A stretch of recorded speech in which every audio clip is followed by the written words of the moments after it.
우리가 지난주에 성전 제단 앞에서 누구든지 목마르거든 내게로 와서 마시라.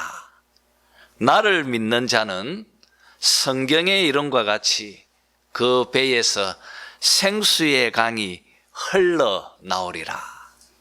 이렇게 크게 외치셨던 예수님의 이 말씀 속에 담겨 있는 그 의미와 교훈들을 함께 살피면서 은혜를 나누었습니다.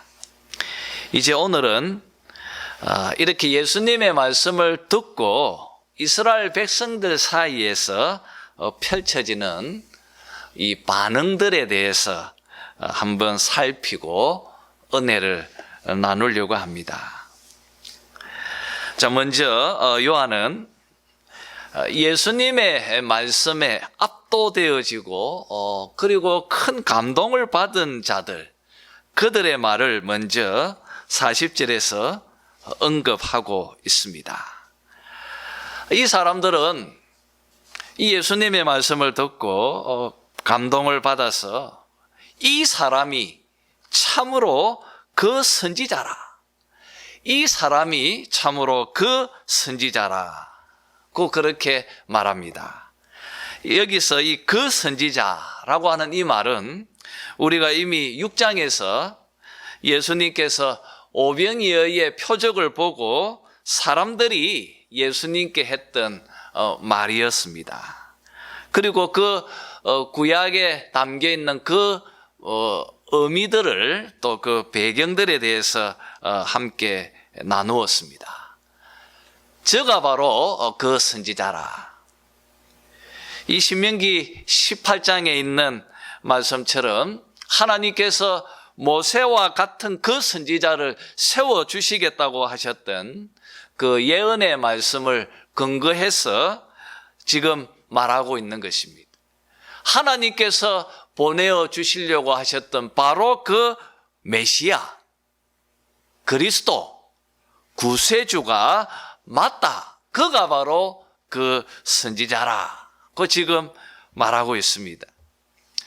그 말을 들은 또 어떤 다른 사람들은 또 반론을 제기합니다. 그리스도가 어찌 갈릴리에서 나오겠느냐? 그리스도가 어찌 갈릴리에서 나오겠냐? 그렇게 41절에서 또 반론을 하고 있습니다. 그러면서 42절에서 구약에 있는 예언의 말씀을 언급합니다. 성경에 이르기를 그리스도는 다윗의 씨로 다윗이 살던 베들레헴에서 나오리라고 말하지 아니하였느냐.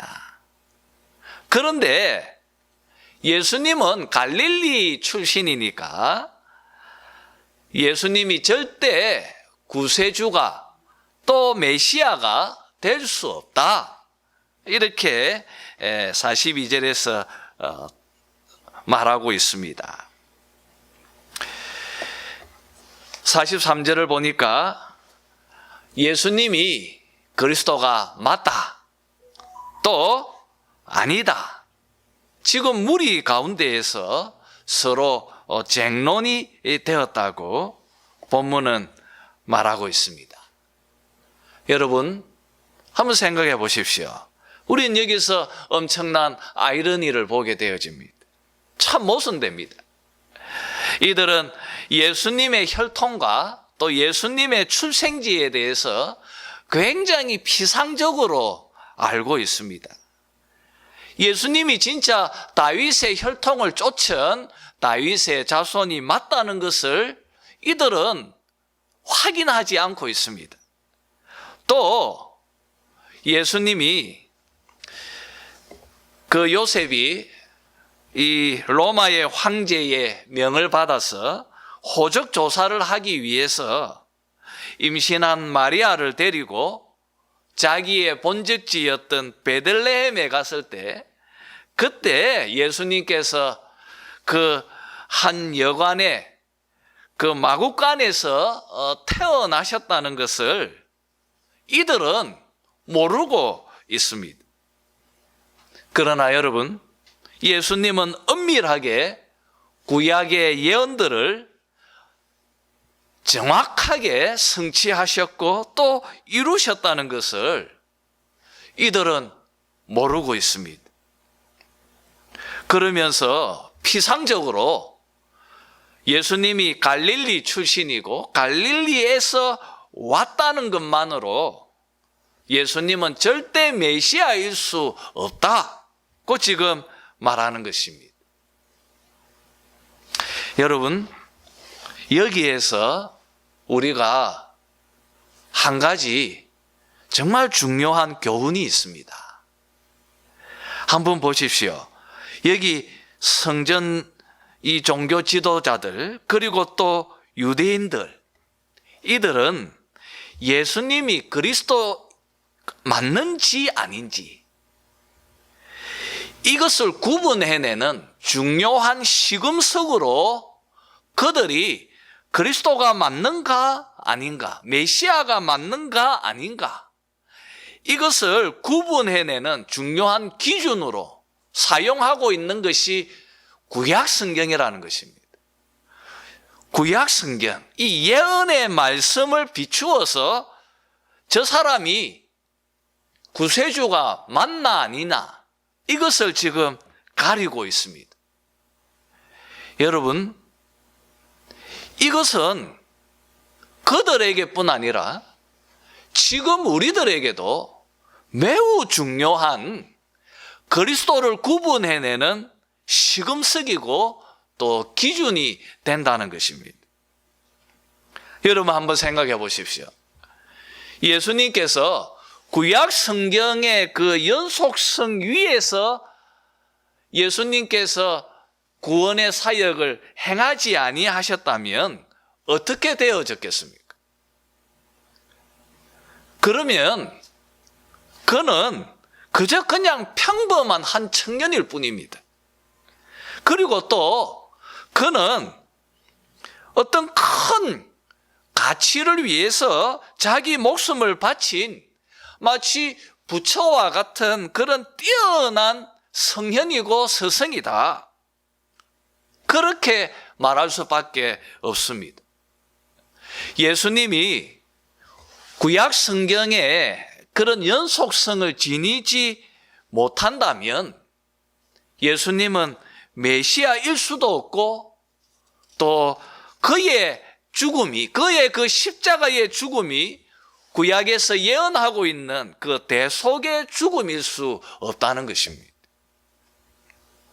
이렇게 여러분, 예수님이 그리스도인가 아닌가, 예수님이 메시아일 수 있는 것은 오직 구약 성경의 그 연속선상 위에 놓여져 있어야 한다는 것입니다.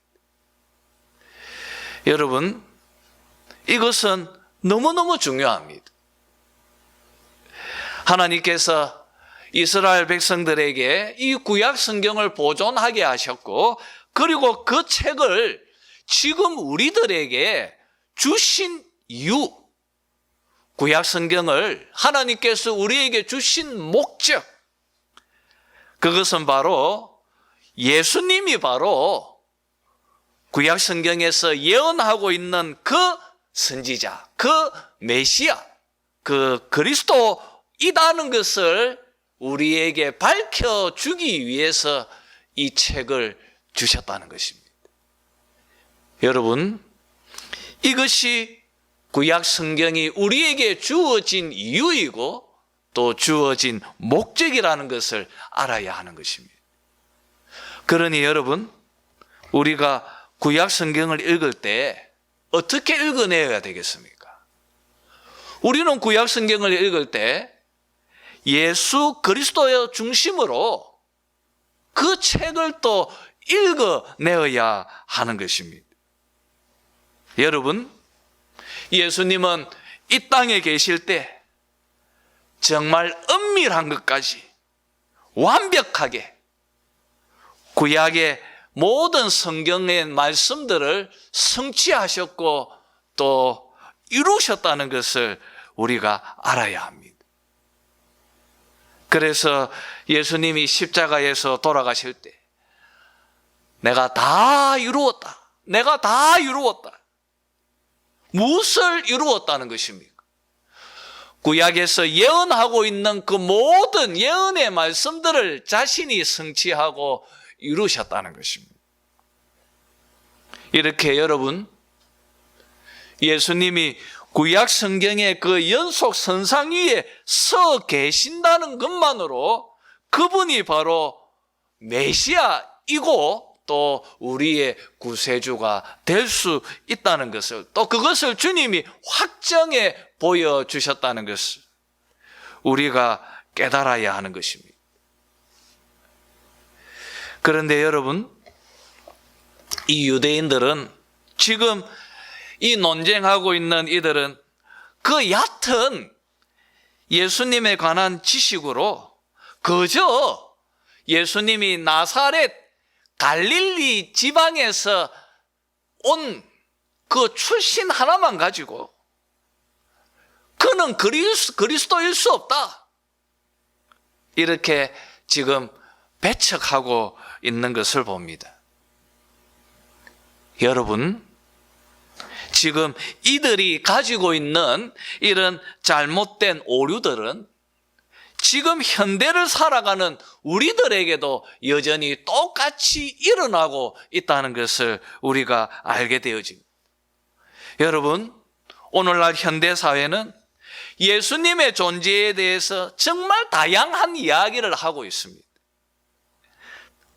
특별히 인간의 이성을 기준으로 삼는 이 자유주의자들은 이 성경 전체의 이야기들을 역사적 사실로 받아들이려 하지 않습니다. 그들은 이렇게 말합니다. 이 모든 성경 이야기들은 하나의 신화라고 그렇게 설명하고 가르칩니다. 그리고 예수님의 가르침도 그저 위대한 한 스승의 윤리적 가르침을 우리에게 주고 있는 것이라고 그렇게 말합니다. 여러분, 이렇게 예수님을 이해하는 자들에게 죄라고 하는 것, 그리고 사탄이라고 하는 것, 그리고 하늘이라고 하는 것, 그리고 영혼이라고 하는 눈에 보이지 않는 이 고귀한 가치에 대해서 이들은 전혀 받아들이려 하질 않습니다.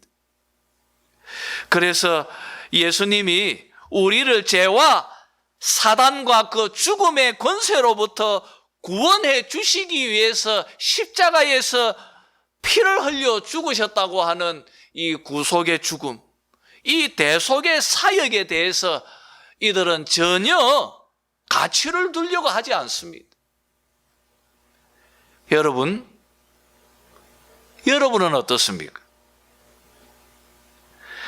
이런 이성이 지배하고 있는 이 현대사회에 하나님은 말씀을 통하여 여러분에게 묻습니다.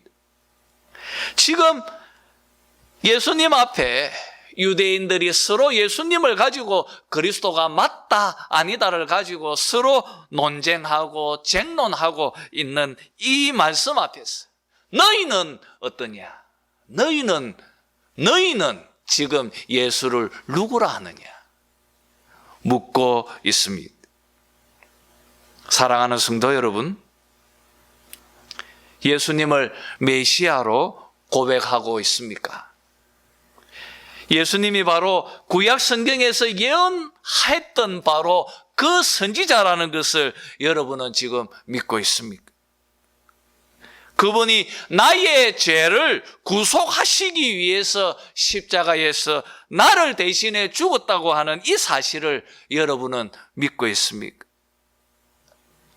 여러분, 이 복음을 믿으시기를 바랍니다. 이 복음을 믿어야 주님의 말씀처럼 여러분의 배에서, 여러분의 마음에서 생수의 강이 흘러나오게 될 것입니다. 여러분, 오늘 43절에 이 쟁론이라고 하는 이 단어의 여러분이 좀 주의를 집중했으면 합니다. 쟁론, 이 말은 분열 혹은 분쟁, 이런 의미를 담고 있는 단어입니다. 서로가 의견이 나뉘어서 서로 대립하고 싸워서 서로 분리되어진다는 것을 의미할 때 이 단어를 씁니다. 여러분, 항상 복음이 전해지는 그곳에는 쟁론이 일어나는 것입니다. 예수님의 말씀이 전해지는 그곳에는 반드시 분쟁이 일어나고 그곳에는 반드시 분리가 일어나는 것입니다. 마태복음에서 주님이 말씀하셨던 것처럼 내가 세상에 화평을 주러 온 줄 생각지 말라. 화평이 아니요 금을 주러 왔노라. 그렇게 말씀하셨습니다. 여러분, 복음은 칼과 같은 것입니다. 그래서 복음은 반드시 세상을 둘로 나눕니다. 하나는 예수님을 믿는 구원의 백성들, 예수님이 그리스도이다라고 그렇게 고백하는 자들, 그리고 또 하나는 예수 믿지 않는 심판받는 백성들입니다. 복음은 세상을 이렇게 믿는 자와 믿지 않는 자로 세상을 둘로 나눕니다. 우리는 이것을 요한복음 3장에서 우리가 보았습니다.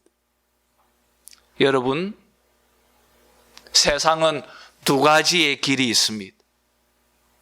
하나는 좁은 길이고 하나는 넓은 길입니다. 주님께서 마태복음 7장에서 말씀하셨던 것처럼 좁은 문으로 들어가라. 멸망으로 인도하는 문은 크고 그 길이 넓어 그리로 들어가는 자는 많고 생명으로 인도하는 문은 좁고 길이 협착하여 찾는 자가 적음이라고 말씀하셨습니다.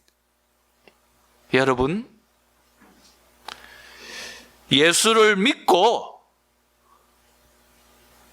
하나님께서 원하시는 그 길, 그 좁은 길로, 그 좁은 문을 열고 그 길로 나아가시기를 바랍니다. 여전히 그 길을 걷는 사람은 작습니다. 여전히 이 세상에 예수 믿는 사람들은 외롭고 이 세상에 예수 믿는 사람은 소수입니다. 오늘날 교회가 이렇게 많고 또 오늘날 성도들이 이렇게 많지만 그 가운데에서도 좁은 길을 걸어가고 있는 그들은 여전히 작은 것입니다. 그러나 여러분, 그 길에 구원이 있고 그 속에 영생이 있는 줄 믿습니다. 여러분은 지금 어떤 길에 서 있습니까? 여러분은 지금 예수님을 누구라고 합니까? 베드로의 고백처럼 주는 그리스도시요 살아계신 하나님의 아들이십니다라고 그렇게 고백하면서 그 생명의 길로 나아가는 그런 여러분이 되었으면 합니다. 이제 계속 본문을 보았으면 합니다. 요한은 이제 45절에서부터 이 논쟁의 장면을 바꾸고 있습니다. 그곳은 대제사장들과 바리새인들, 성전과 예루살렘을 지배하고 있는 이 산헤드린 공회, 이 성전 핵심 관계자들, 그들 사이의 대화로 장면이 바뀌고 있습니다. 우리가 32절에서 보여지듯이 이들은 예수님을 잡아오라고 성전을 지키는 호위병을 보내었습니다. 그리고 45절의 말씀처럼 그들이 돌아왔습니다. 그들이 돌아왔는데 예수님을 잡아오라고 보냈는데 이들은 빈손으로 돌아왔습니다. 그래서 묻습니다. 어찌하여 잡아오지 아니하였느냐? 어찌하여 잡아오지 않았느냐? 이 질문에 46절의 말씀처럼 아래 사람들이 이렇게 말합니다. 그 사람이 말하는 것처럼 말한 사람은 이때까지 없었나이다. 그 사람이 말하는 것처럼 그렇게 말한 사람은 이때까지 없었나이다. 여러분, 무슨 말입니까?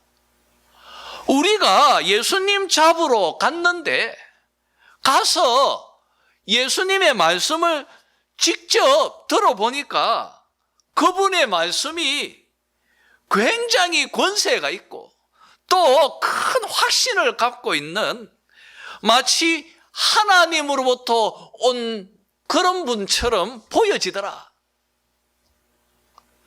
그러니까 당신들이 좀 예수님에 대해서 더 좀 상세하게 조사해서 잡는 것이 맞겠습니다. 뭐 그런 의도를 가지고 지금 이 말을 하고 있습니다.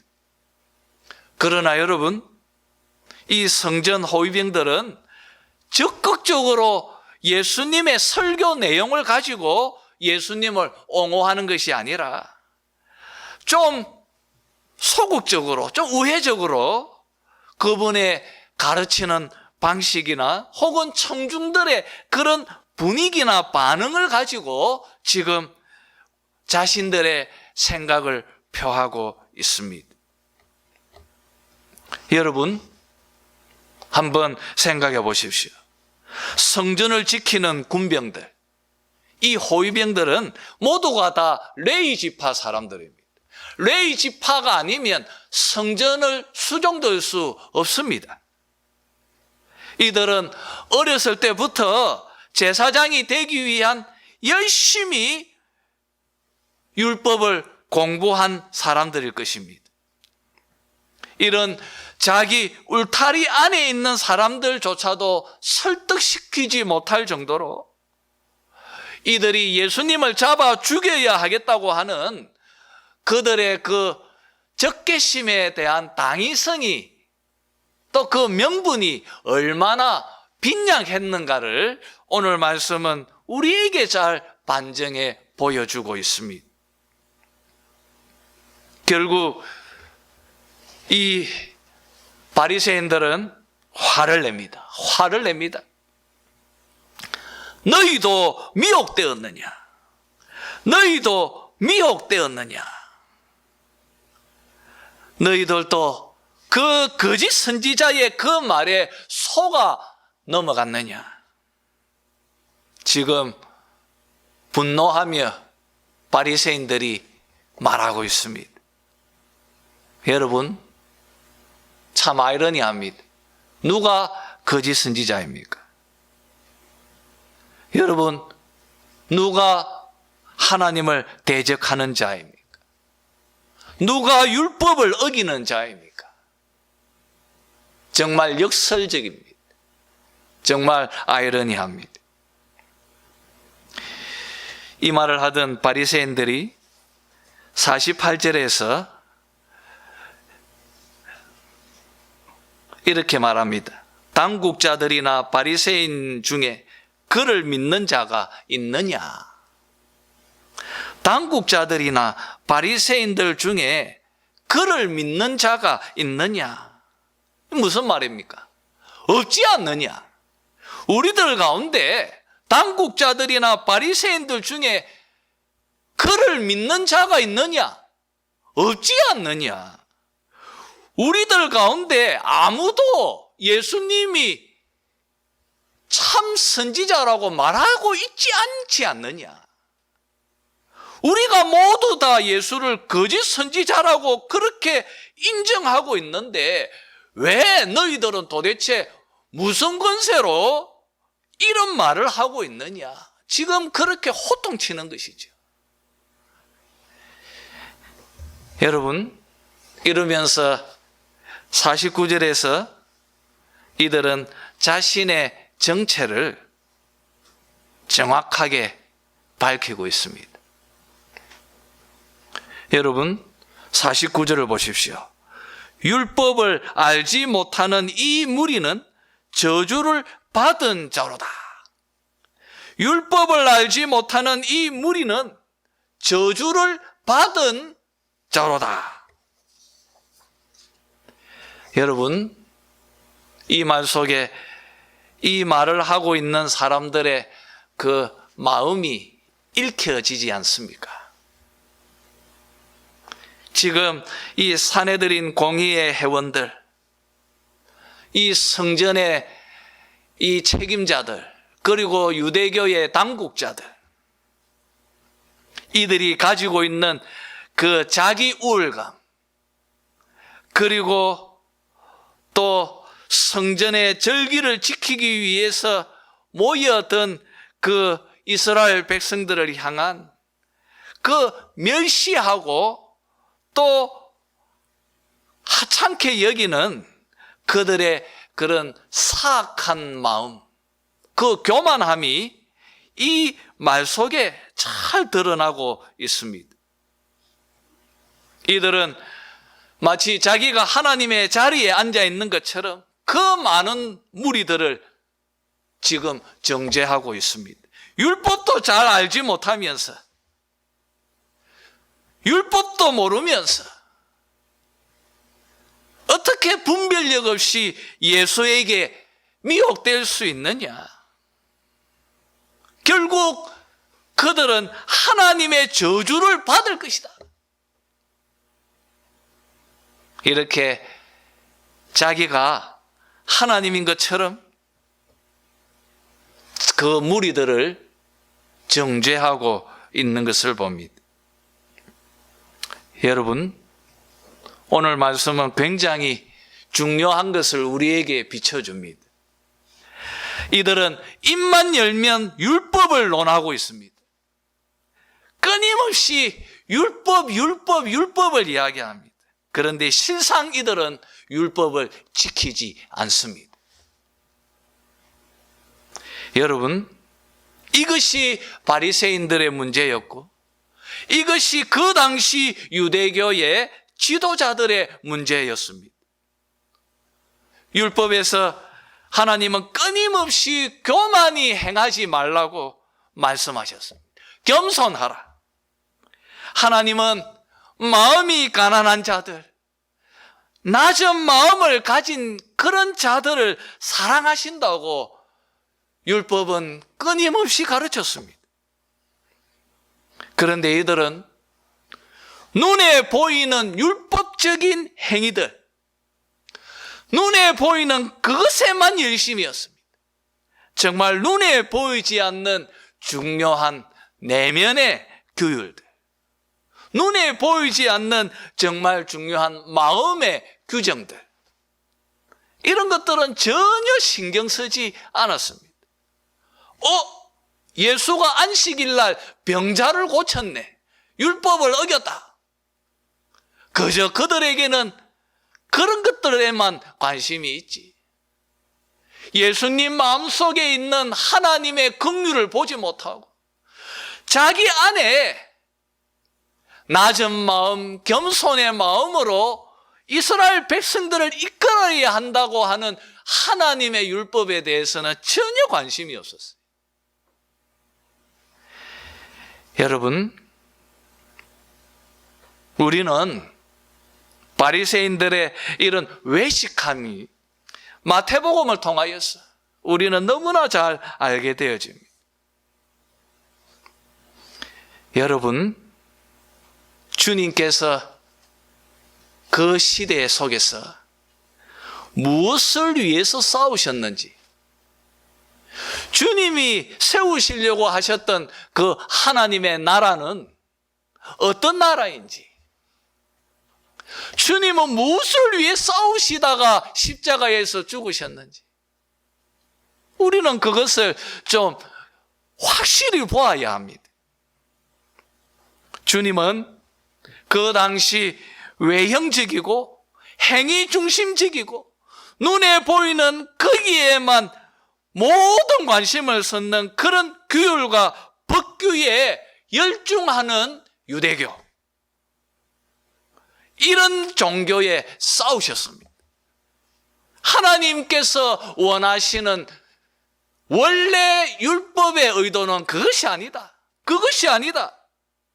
하나님께서 원래 원하시는 것은 내면에 참된 마음으로부터 우러나오는 이런 내면의 규정들, 정말 겸손하고 사랑하고 긍휼을 베풀고 하는 이런 영적인 부분에 더 열중해야 한다.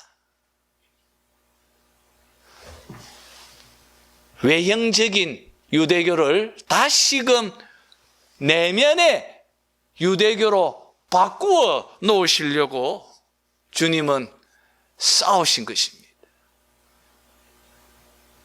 여러분, 이것은 우리들에게도 너무너무 중요합니다. 왜냐하면 참된 신앙인과 바리새인은요, 정말 종이 한 장입니다. 내가 나의 내면에 집중하지 않고 자꾸 내가 행하는 종교적인 행위에 관심을 갖는 그 순간부터 우리는 바리새화 되어져 가는 것입니다. 오늘날 기독교가 그렇습니다.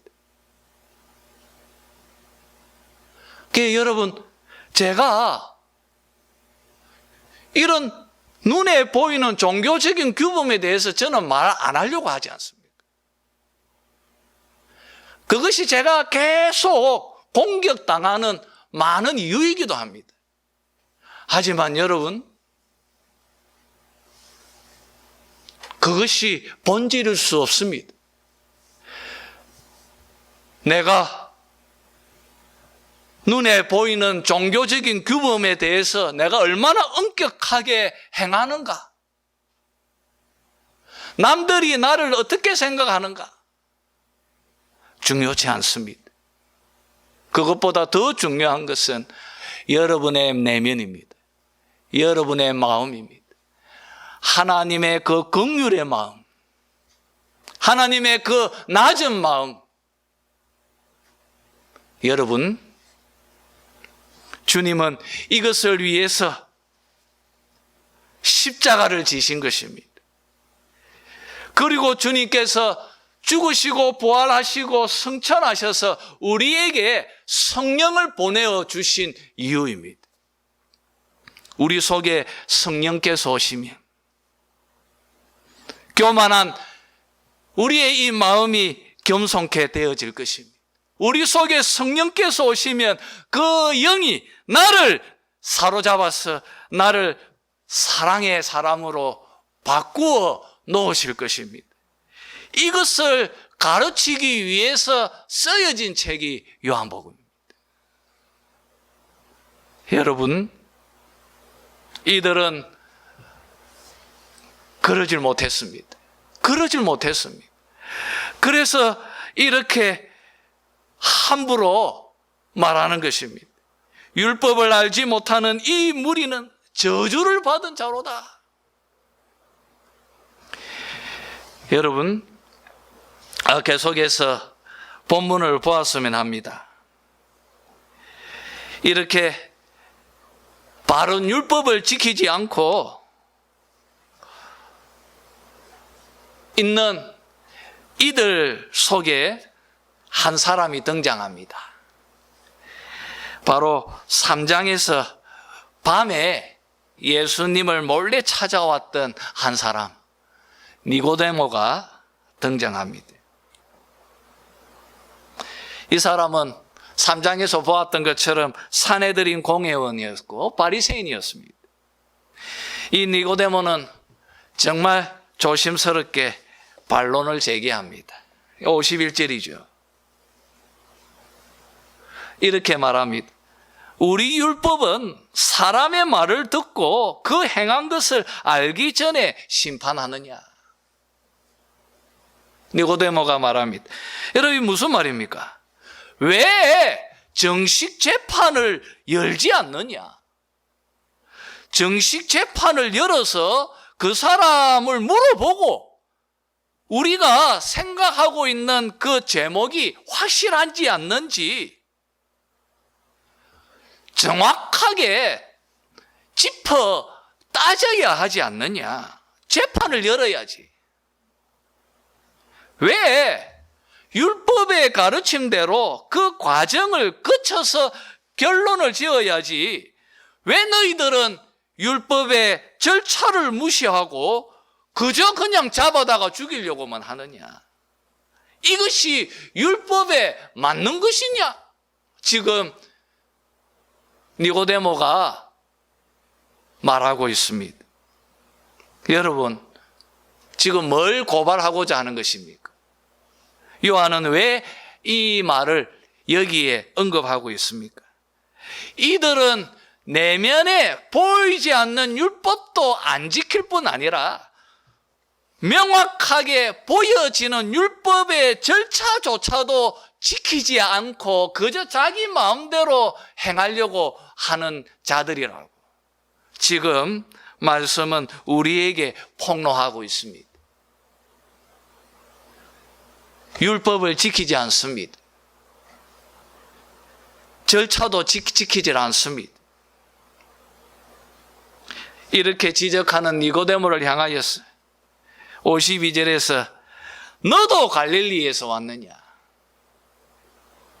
너도 갈릴리에서 왔느냐?